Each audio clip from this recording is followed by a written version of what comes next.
നമസ്കാരം. ശരിക്കും പെയ്ഡ് ന്യൂസുകളേക്കാൾ അപകടകാരികളാണ് വ്യാജ വാർത്തകൾ ഉണ്ടാക്കിവിടുന്നത്.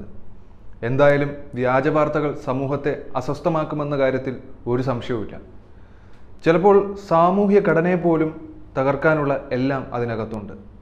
അതുപോട്ടെ, സാമൂഹ്യ ഘടനയൊന്നും തകർത്തില്ലെങ്കിലും ഒരു വ്യാജ വാർത്ത കൊടുത്ത് പുലിവാല് പിടിച്ചിരിക്കുകയാണ് മനോരമ ഓൺലൈൻ.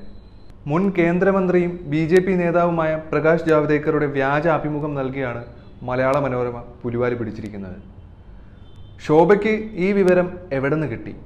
UDFന്റെ 18 MPമാരെയും കണ്ടിട്ടുണ്ടെന്ന് ജാവ്ദേക്കർ എന്നിങ്ങനെയുള്ള തലക്കെട്ടിൽ വ്യാജമായി തയ്യാറാക്കിയ അഭിമുഖങ്ങളാണ് ഏപ്രിൽ 29 മനോരമ ഓൺലൈൻ വഴി പ്രസിദ്ധീകരിച്ചിരിക്കുന്നത്. ഈ കൊടുത്തിരിക്കുന്ന അഭിമുഖം വ്യാജമാണെന്ന് പ്രകാശ് ജാവ്ദേക്കർ തന്നെ സ്ഥിരീകരിച്ചിട്ടുമുണ്ട്. താൻ ഒരു മലയാളം മാധ്യമങ്ങൾക്കും അഭിമുഖം നൽകിയിട്ടില്ലെന്ന് വ്യക്തമാക്കി ജാവ്ദേക്കർ എക്സിൽ പോസ്റ്റ് ഇടുകയും ചെയ്തിട്ടുണ്ട്. മാധ്യമങ്ങൾ ധാർമ്മികത കാണിക്കണമെന്നും താൻ പറഞ്ഞ കാര്യം മാത്രം നൽകണമെന്നും പ്രകാശ് ജാവ്ദേക്കർ ആ പോസ്റ്റിൽ ആവശ്യപ്പെട്ടു.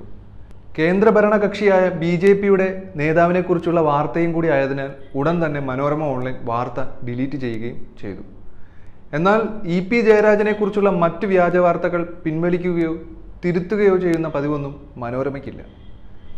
UDFന്റെ 18 MPമാരെയും കണ്ടിട്ടുണ്ട്. CPM CPI നേതാക്കളെ കണ്ടു.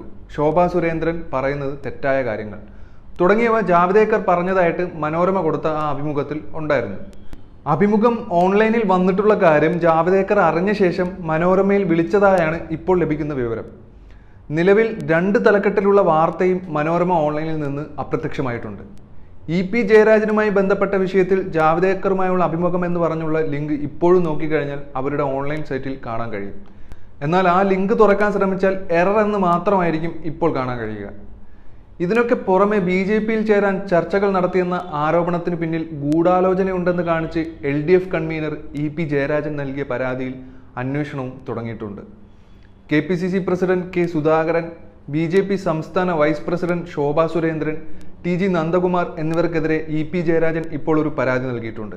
BJPയിൽ ചേരുന്നതിനായി BJPയുടെ പ്രകാശ് ജാവ്ദേക്കറുമായി EP ചർച്ച നടത്തിയെന്നും ഒരുക്കങ്ങൾ പൂർത്തിയായിരിക്കെ തലേന്ന് പിന്മാറിയെന്നൊക്കെയുള്ള ശോഭാ സുരേന്ദ്രൻ ഉയർത്തിയ വ്യാജ ആരോപണം BJP പ്രവേശനത്തിൽ നിന്ന് EP പിന്മാറിയത് പാർട്ടിയുടെ ഭീഷണി ഭയന്നാണെന്നൊക്കെയുള്ള ആരോപണങ്ങൾക്ക് എതിരെയാണ് EP പരാതിപ്പെട്ടിരിക്കുന്നത്.